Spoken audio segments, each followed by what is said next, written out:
In 2018, we were running 3 recovery boilers of smaller capacities. And our pulp mill was having a capacity of about 1,000 to 1,100 tons per day production.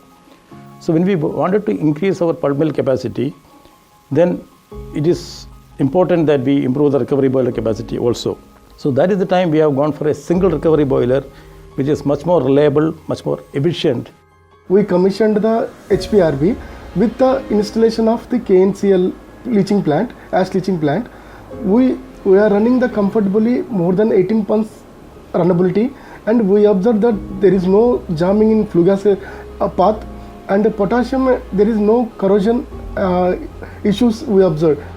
The renewable energy percentage of the company has gone up from 43% to 53% just because of the recovery boiler.